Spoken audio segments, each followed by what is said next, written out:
From Hollywood, it's time now for... Johnny Dollar. Oh, this is Dr. Van Clauser returning your call, Mr. Dollar. Oh, yes, Doctor. May I ask who recommended me? I inquired about a good psychiatrist, and it came up you. Yes. The first step is usually an office appointment for a preliminary chat. That's what I had in mind. Today? My schedule is quite full. Would tomorrow be suitable? Today would be better. Oh, I see. But there should be ample time. There should be ample time, but there isn't. In fact, I'm running out of it fast. Very well. 11 o'clock. Dust off your couch.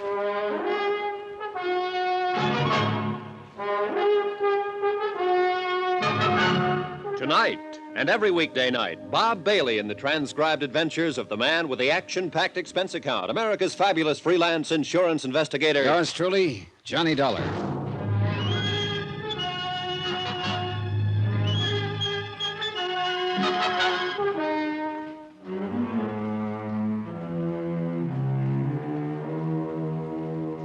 From Special Investigator Johnny Dollar, location Los Angeles, California. To National Underwriters Association, 1180 River Road, Hartford, Connecticut. Assignment, the long shot matter.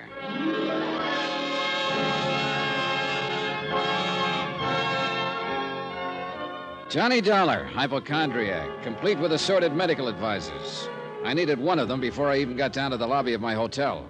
It was the house medic, that's item 5, $5, who'd patched me up yesterday after a thug had worked me over in the hotel garage. Now came checkup time, and the doctor was a fusser, and he disapproved of me. Hold still now, hold still. Yeah, but that's my head you're digging into. I wouldn't have to if somebody else hadn't split it open. Oh, there. Hey. Well, looks a little better. Yeah, well, don't sound so enthusiastic. Walking into a wall. It's the best I could think of at the moment. Likely story. Hold still now. I want to redress that wound on the other side. Hold still. Temper. Funny, he was working on the outside of my head, but it was the inside that ached most. There were reasons, lots of them. Like the murder of a sick old woman the same day I'd arrived, and the anonymous note that had warned of it. Like the victim's husband and an ex-convict accusing each other of committing the crime. It was a rough one, real rough, because the picture kept changing from minute to minute, and my company was on the hook for $100,000. At 11 o'clock, I sat across the desk from Dr. Hans Van Clauser, psychiatrist, in his Beverly Hills office. He was small, spectacled, and charmingly Viennese. More important, he was the analyst who was treating Eric Palmquist, the murdered woman's son. Now, Mr. Dollar. Afraid I owe you an apology, Doctor. I deceived you a little bit. I'm not exactly here as a patient. Oh, everyone finds it difficult to begin, Mr. Dollar. Suppose we hear some of the medical history first. I tell you, we're off on the wrong foot, Doctor, and it's my fault. Here, take a look at these, my credentials. I see, then you're hardly here as a patient. About a patient, let's say. My dear Mr. Dollar, I think you know very well that I can reveal nothing which is told to me in this room. I know that. Then the purpose of this visit? I just want answers from a competent authority about a certain illness. I won't bring personalities into it. It's important, Doctor. And the particular illness? Something called circulatory lability. You know that it's a form of extremely provoked hypertension? Yeah, that much I do. Hypertension is the result of anxieties.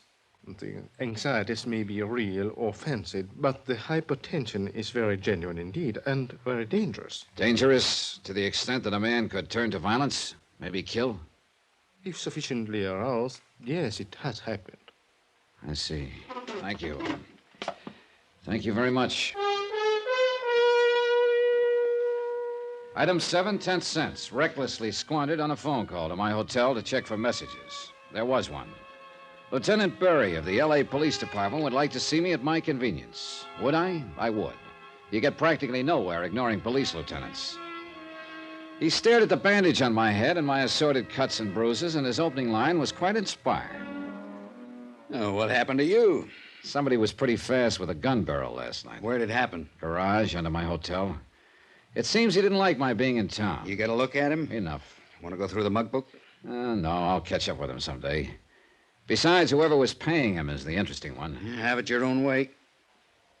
Well, now, you didn't call me all the way down here for laughs, Lieutenant. Anything special on your mind? Lonnie Miller, The guy we got sitting in cell number 8A, the prowler who shot Mrs. Palmquist. So Dr. Palmquist insists. He isn't the only one, Johnny, not anymore. What? Yeah. We finally traced the murder weapon. It was bought at a pawn shop in Burbank. The pawnbroker positively identified a mugshot of the buyer, Lonnie Miller.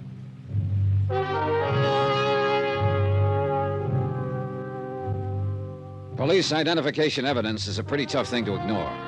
But I was still what the lieutenant called a hard sale. It wasn't stubbornness, simply the fact that I'm very large for motivation. It can be as wild, as woolly as they come, but it's got to be there somewhere. And somehow, with so many good ones around, the worn, faded man in cell 8A didn't rate in that company. I asked the lieutenant for a couple of minutes with Lonnie Miller. He shook his head as though he felt sorry for me, but okayed the visit anyway.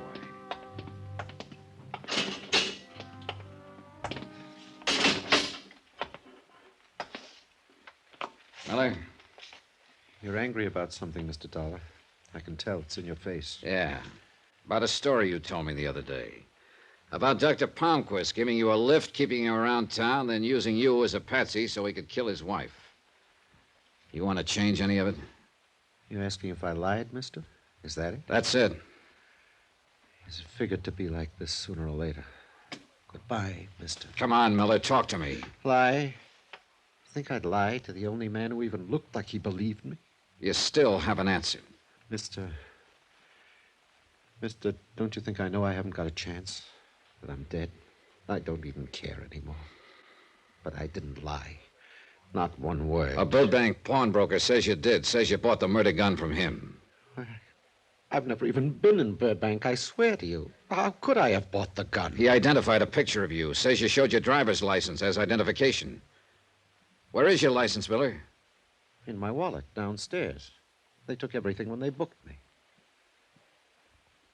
Mr. Dollar? Tell it to me all over again, Miller, from the minute Dr. Palmquist gave you the lift, step by step, every single detail. Tell it to me.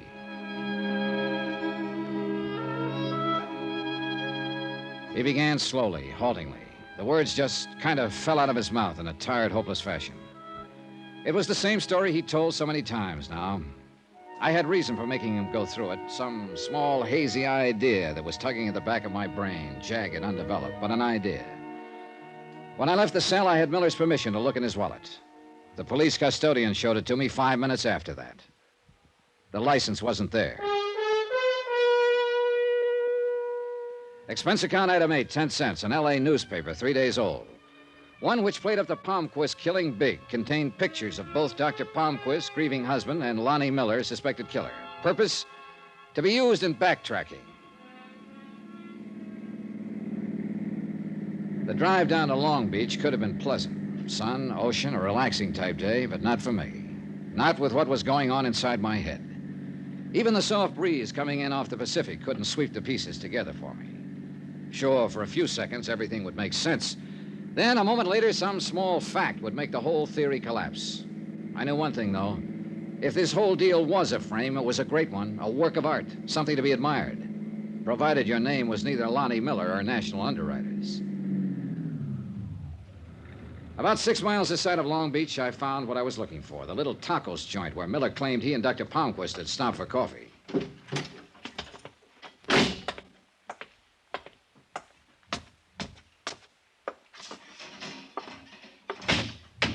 Hola, amigo. You like some tacos? Sure. Sit down. It won't be a minute. Owner around? You're looking at him, amigo. Irving Gonzalez, owner. Irving? Sure. I had it changed. Nobody could pronounce Plutarco Gonzalez. See your point. It doesn't pay to make problems for your customers in business. Yeah. When are you going to work up to asking the questions, amigo? What? I can make tacos blindfolded, and I can tell a cop the same way. Well, you're not too far wrong. Want to take a look at this newspaper? Either of these men ever been in here? And Dr. Victor Palmquist and Lonnie Miller. Oh, I read about that killing. Very interesting. Yeah. Well, what about it, Irving? What about what? These men. Have they ever been in here, alone, together, any time? Yes, I mean, they look kind of familiar, but maybe it's only because I see them in the papers. You know, Is that the best you can do? Well, Look, amigo, you stand behind a counter all day and everybody looks like everybody else. You wouldn't want me to make a guess, and that's all I'd be doing, guessing. No, I wouldn't want that. Here, nice and hot. Eat your tacos, amigo. Thanks anyway. I'll skip them this time. Here. You know something? I don't blame you. Hey, look at this. Pills. Pills? Pills. I eat them by the dozen. You know why, amigo? Tacos.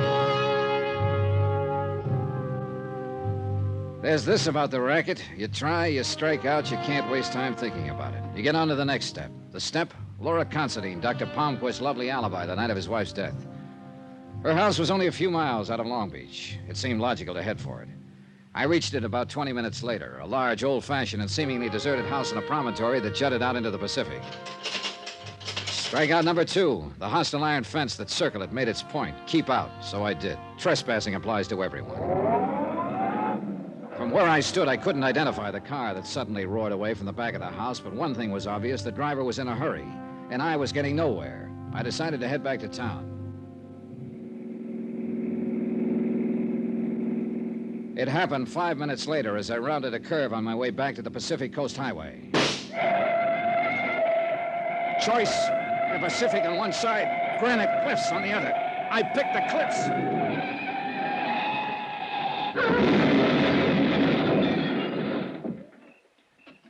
Funny what your mind does at moments like that. I remember looking at the mashed inside of the car and wondering which company carried the insurance policy. Then I thought of how good a marksman a man must be to pick off a tire from any of those cliffs. And then I remembered still another thing. Hadn't I been told about someone who was a great shot, who made it a rule to hunt 2 months out of the year, no matter how busy he was? Sure. A highly respected citizen named Dr. Victor Palmquist.